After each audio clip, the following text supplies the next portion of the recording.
not cool anymore, is it? No, it's not.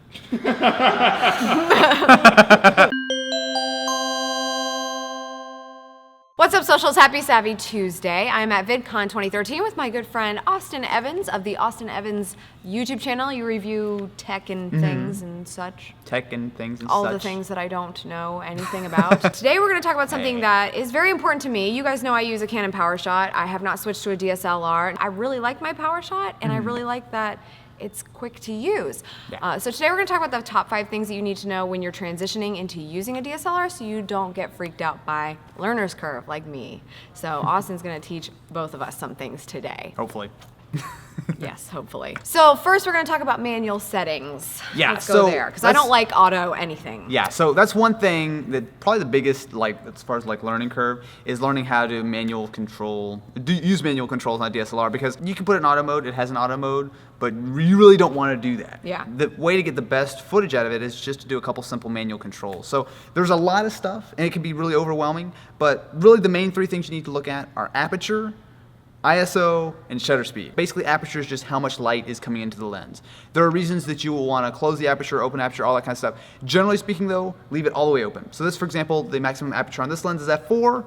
Leave it on f4, don't touch it unless you know what you're doing, but when you're first starting out, just make sure that the lens is as wide open as possible, pulling in as much light as you can so that obviously your video looks better. Basically, shutter speed is how much light is coming in and how long each frame is. Right. And that's a really bad example. I'm trying to keep it simple. A lot of cameras, like when I shake my hand around like this, and you guys might not be able to see too well, but there's gonna be a little bit of blur on the camera right here. And that's actually a good thing, because that kind of helps your eyes kind of see, because a video is just a series of pictures very, very quickly.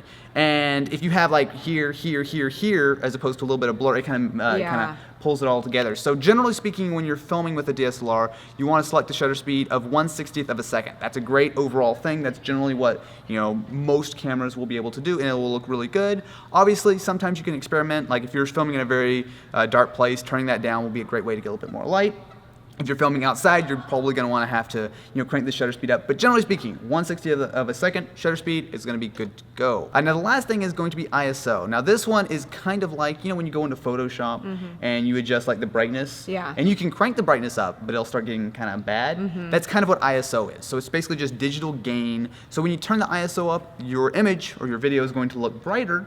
But the higher you push it, the worse it's going to look. Right. So generally speaking, the lower the ISO, the better.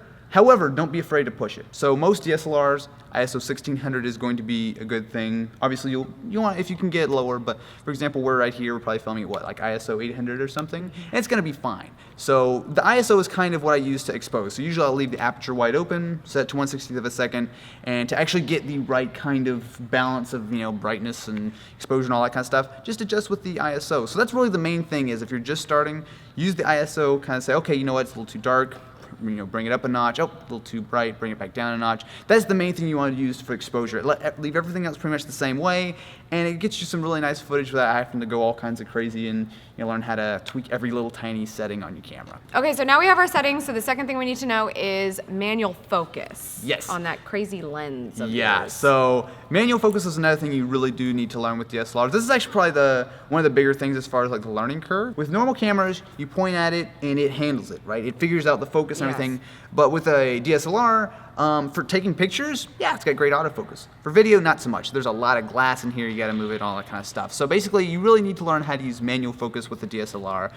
Now, for one of the things is, like, for example, you film a lot of videos by yourself, so you've gotta frame yourself. So it helps to have like some kind of like flip out screen or some kind of external monitor. You have to really know whether or not the camera has that feature or not. If you need it. Yeah, you can buy external monitors. So like you use like HDMI and it'll go like mount on the camera. And that's actually what I use with this camera. But just learning how to manual focus is important, because especially with a DSLR, the depth of field or the amount of stuff that's in focus is actually pretty small. So if you get the focus off a little bit, you'll be all blurry. And so not anything crazy, but just kind of keep in mind that the camera is not going to do that for you. So you need to learn just, hey, that little thing on the lens, it's not going to hurt you. Just adjust it, get it right, and you'll be good to go. Okay, so for number 3, we're going to talk about audio, because you have the ability to, is there a built-in mic, or you can use external? I know you can do that too, but okay, both. So generally, most DSLRs will have a microphone, and you can use that, but they're small. They're not really that great. And again, that's one of the nice things about a DSLR. You can get some very, very professional stuff. So you can use the the internal mic if you'd like. What I usually like to do is connect some kind of external audio. So for right now, for example, we're using a Rode video mic. It's super simple. You just drop it into a hot shoe. Yeah, I like those. Right there, yeah. and then you plug it into the microphone input. You're pretty much done. You can use the auto for that. It usually is fine until you kind of get used to it. You can just set auto settings so the camera will figure out exactly like how to set everything up. Basically, it's just a little bit of a way of getting better audio. So for number 4, I know the lens in and of itself is complicated, so we should probably talk about the fact that these cameras come, well, if you buy it that way, they can come with a lens, or you can get another kind of lens to do different things. So what can we talk about there? So one of the nice things about a DSLR is that you can change the lens to whatever you want. They're literally, these are film cameras, so they're literally 50, 60 years of different lenses that you can use on your camera. In fact, sometimes you get some old lenses and they'll give you kind of like this kind of cool vintage look, but there's tons of different options. Yeah. So basically the big thing is, like you said, most cameras will come with what's known as a kit lens. Usually it's like an 18mm to 55. It's a good starter lens because it's a little bit wide and you can zoom it in a little bit.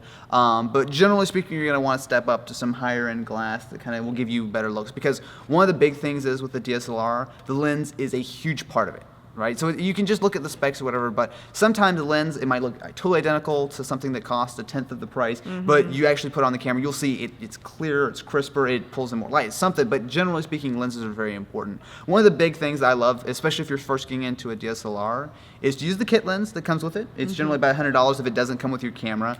Great lens to start with, and also a 50mm 1.8 lens. So a 50mm is a kind of like a medium, it's kind of like a standard lens is what it's called, because it's about this right kind of like zoom, like your eyes almost. The big thing with the 50mm lens is that generally speaking, they're going to have a very wide aperture, which was what we were talking about earlier. Basically, it'll let a lot more light in than, say, your kit lens. So that means that you can film in darker places, you can turn your ISO down, make your video a little bit cleaner, and it also has awesome depth of field. So if you like that kind of look of like blowing out the background and kind of making it look really cool, 50 is great. Generally, they're anywhere between $100 and $200, depending on if you're using Canon or Nikon or some other brand. But 50mm lenses, I don't care if you've got $10,000 worth of camera gear, something that you should pretty much always keep in your bag, and especially if you're first getting started, awesome way to kind of get your lens portfolio kind of kicked off. Yeah, I really like that. Okay, so let's talk about really cheap options for lighting, because the point of this camera is for the picture to look good, so you have to have good lighting, but you also don't want to have to go buy all these other things. So what can we do in that situation? Well, first thing, you can use free light. So that includes like maybe filming in front of a window. So you get some nice sunlight, and in fact, sunlight is actually really nice to shoot with. It's very soft, so it kind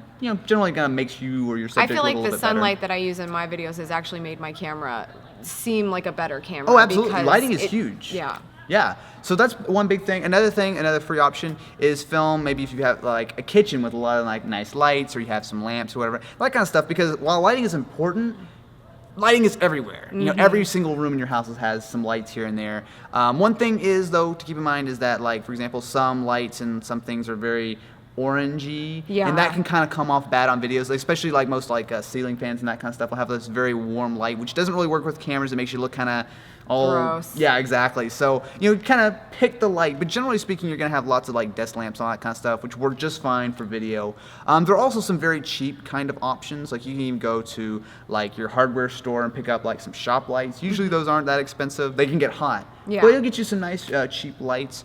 And then beyond that, you can go a little bit more professional, like soft boxes, LED panels. Actually, you use an LED panel, right? Yes, I do. I do have that. So that's been nice, because my camera's next to a window where the sun comes in sort of to the side, so it levels out the lighting by bringing it from the other side. So you're already using natural light, and you're also using an LED to kind of fill in like what would have been like just balance it out. Exactly. Yeah. Okay, that's all for today. I am slightly less overwhelmed about getting a DSLR. Thank you, Austin, for explaining all that stuff. Thanks for having me. Yeah, you guys should check him out on his channel, youtube.com/Austin Evans. He talks about all the things. Sometimes cameras, lots of times tablets and phones, and lots of techie things.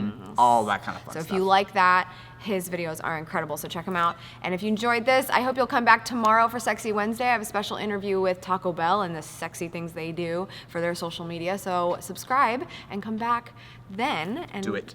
All our social stuff in the description. We'll see you tomorrow.